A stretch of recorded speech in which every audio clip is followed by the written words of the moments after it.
नमस्कार विद्यार्थी मित्रांनो, आता आपण बघणार आहोत बी एडला ॲडमिशन प्रोसेससाठी लागणारी फीज किती असेल, तुम्हाला कॅटेगरी वाईज स्कॉलरशिप किती येईल, कोणाला मोफत शिक्षण आहे व कोणत्या कोणत्या कॅटेगरीला मोफत शिक्षण आहे, महिलांसाठी कॉलेजची फी किती असेल, हे संपूर्ण आपण या महाराष्ट्र शासनाच्या GRच्या माध्यमातून बघणार आहोत. जो GR आहे तो मागच्याच वर्षी लागू झाला आहे.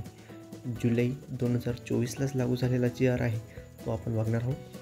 व्यावसायिक अभ्यासक्रम प्रवेश घेणाऱ्या आर्थिक दुर्बल घटक म्हणजे जे विद्यार्थिनी या EWS असतील, त्या सामाजिक व शैक्षणिकदृष्ट्या मागासवर्गीय SC/BC कॅटेगरी असेल व इतर वर्ग म्हणजेच OBC या प्रवर्गातील मुलींना शैक्षणिक शुल्क व परीक्षा शुल्क याचा 50% ऐवजी आता पूर्णतः 100% फी जी आहे ती मंजूर करण्याबाबत, म्हणजेच त्यांना तेवढा लाभ भेटणार आहे. आता त्यांना 100% लाभ भेटणार आहे. पण हो, यामध्ये 100% जर लाभ भेटला तरी 5,000 रुपये ही मिनिमम फी असेल, कारण की त्यामध्ये त्यांचं academic work plus library fee plus academic जे काही ना काही खर्च येतो तो त्याच्यात राहणार आहे. हो, पण यात सर्वात महत्त्वाचा प्रश्न असा असतो की हे फी सर्वच कॉलेजला असेल का? म्हणजेच जर एखादं कॉलेज हे नॉन ग्रँट असेल, जर एखादं कॉलेज नॉन ग्रँट असेल तर त्याला फी किती असेल, किंवा एखादं कॉलेज हे ग्रँटेड असेल त्याला फी किती असेल. जे कॉलेज नॉन ग्रँट असेल त्याला त्यांची जी शैक्षणिक फी आहे ती पूर्ण वसूल करते. हो, मग पूर्ण वसूल केली तर मग काय होणार, ते तुम्हाला स्कॉलरशिपच्या स्वरूपात आपली उर्वरित फी रिटर्न देणार. पण त्याच पद्धतीने जर कॉलेज हे ग्रँटेड असेल, आपण जर ॲडमिशन घेताना ग्रँटेड कॉलेजला ॲडमिशन घेतलं तर आपणास फक्त आणि फक्त 5,000 रुपयापर्यंत फी लागण्याची शक्यता आहे. जास्तीत जास्त 5,000 रुपये, त्याच्यापेक्षा कमीच फी लागेल. शक्यतो महिलांनाही फ्रीमध्येच देण्याचं शिक्षण त्यांनी धरलेलं आहे, धोरण केलं आहे. त्यामुळे जास्तीत जास्त 5,000 रुपये व त्यापेक्षा कमी फी लागेल.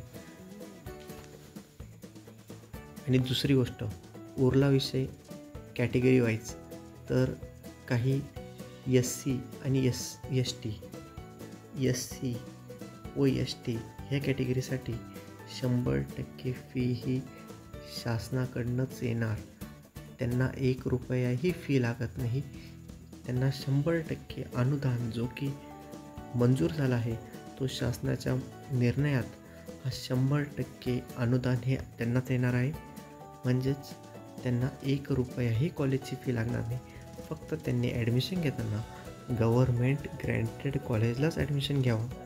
नॉन ग्रँट कॉलेजला ॲडमिशन घेतलं तर काय होणार, तिथले जो काही ॲकॅडमिक आहे तिथले जे टीचिंग स्टाफ आहे तो नॉन ग्रँटचा असणार. नॉन ग्रँटचा जर टीचिंग स्टाफ आहे तर तो टीचिंग स्टाफ जर नॉन ग्रँटचा असेल त्याला फीज ही तुमच्याच पैशातून दिली जाणार. सर्व गोष्टी हे तुमच्याच पैशातून होणार. त्यामुळे तिथं फीज ही त्यांची देखील SC/ST कॅटेगरीची देखील आकारण्यात येईल. तेच जर तुम्ही गव्हर्मेंट कॉलेजला घेतली तर त्या शिक्षकांना, तिथल्या स्टाफला पूर्णतः पेमेंट हे गव्हर्मेंट देणार. त्यामुळे तुमच्याकडनं ते फी आकारणार नाही. ही सर्वात महत्त्वाची गोष्ट विद्यार्थ्यांनी लक्षात घेतली पाहिजे. पुढील पानावर प्रस्तावना केली आहे की जे विद्यार्थी उच्च व तंत्र शैक्षणिक विभाग, वैद्यकीय शिक्षण व औषधद्रव्ये म्हणजे इतर त्यांनी जे दिले आहे डिपार्टमेंट, यामध्ये शिक्षण घेणारे जे विद्यार्थी आहेत त्यांनी संस्थेद्वारे राबवल्या जाणाऱ्या व्यावसायिक अभ्यासक्रम केंद्रात, म्हणजे ह्या व्यावसायिक अभ्यासक्रम जसं BEd हा व्यावसायिक अभ्यासक्रम आहे, प्रवेश प्रक्रिया घेणारे इतर मागासवर्गीय म्हणजेच OBC, आर्थिक दुर्बल EWS व सामाजिक शैक्षणिकदृष्ट्या मागासवर्गीय SC/BC या प्रवर्गातील त्यांचे वडिलांचे वार्षिक उत्पन्न किती पाहिजे, 8 लाख. प्रत्येकाचं उत्पन्न हे 8 लाखापेक्षा कमीच असेल त्या विद्यार्थ्यांना शैक्षणिक परीक्षा शुल्कास 50% लाभ देण्यात येणार आहे.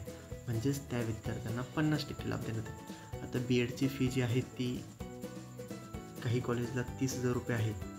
30,000 रुपये जर फी असेल तर त्या विद्यार्थ्यांना ती फी 15,000 लागेल. म्हणजेच त्यांना तेवढी स्कॉलरशिपच्या फॉर्मॅटमध्ये रिटर्न येणार. प्रत्येक कॉलेजला 12 ते 15,000 17,000 रुपयाच्या आसपास कॅटेगरी वाईज स्कॉलरशिप येते. म्हणजे त्यांनी जे सांगितलं आहे ते सर्वीकडेच होतं, ते अंमलबजावणी सर्वीकडेच झालेली आहे आणि तेवढ्या पद्धतीने आपल्याला स्कॉलरशिप ही येतेच. व्यावसायिक शिक्षण घेणाऱ्यास मुलींचे प्रमाण हे फक्त 36%च विद्यार्थिनी हे व्यावसायिक शिक्षणापर्यंत पोहोचतात. कारण की त्याआधी त्यांचे काही कुटुंबात लग्न करून दिले जातं, त्यामुळे 36%च इतकं प्रमाण आहे. म्हणून नवीन शैक्षणिक धोरण NEP न्यू एज्युकेशन पॉलिसी ही आत्ताच अंमलात आली आहे. 2022पासून व्यावसायिक शिक्षणातील मुलींना प्रमाण वाढवण्याच्या दृष्टीने मुलींना समप्रमाणात शिक्षणाच्या व्यापक संधी प्राप्त व्हाव्यात. म्हणजेच जसं विद्यार्थी मुलांना संधी दिली जाते तसंच मुलींना, म्हणजे स्त्री पुरुष समानता हा जो विषय म्हणतात ना, हा सरकारने लावून धरला आहे. समप्रमाणात संध्या उपलब्ध व्हाव्यात. ही बाब विचारात घेऊन राज्य मंत्रिमंडळाच्या दिनांक 5/7/2024 रोजी झालेल्या बैठकीत विचारविनिमयाअंतर्गत पुढील निर्णय घेण्यात आला आहे. काय शासन निर्णय घेण्यात आला आहे तो आपण बघूया. राज्यातील शासकीय महाविद्यालय असतील, शासकीय अनुदानित शाळा असतील, अंशतः अनुदानित टप्पावाढ अंतर्गत शाळा असतील किंवा विना अनुदानित महाविद्यालय असतील, सर्व सार्वजनिक महाविद्यालय म्हणजे जे सेल्फ युनिव्हर्सिटी आहेत, स्वतःच्या युनिव्हर्सिटी आहेत त्या असतील, सर्वीकडेच हा निर्णय जो आहे तो मान्य करण्यात आला आहे. यामध्ये मराठा समाजाला देखील मराठा समाज देखील विचार केला आहे. मराठा आरक्षण व सुविधा मंत्रिमंडळ उपसमितीच्या निर्णयानुसार AWS प्रमाणपत्र व इतर मागासवर्गीय प्रमाणपत्र उत्पन्न मर्यादेचे निकष, जे उत्पन्नाचे निकष आहेत ते यामध्ये लावण्यात आले आहे.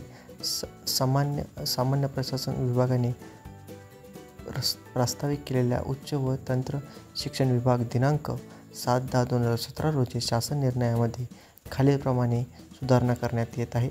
त्यामध्ये पहिली सुधारणा जी आहे, AWS आरक्षण प्रवेश घेतलेल्या विद्यार्थ्यांसाठी राजश्री शाहू महाराज शिष्यवृत्ती, जी काय राजश्री शाहू महाराज शिष्यवृत्ती आहे, याचा फॉर्म भरल्यानंतर आपल्याला स्कॉलरशिप ही येणार आहे.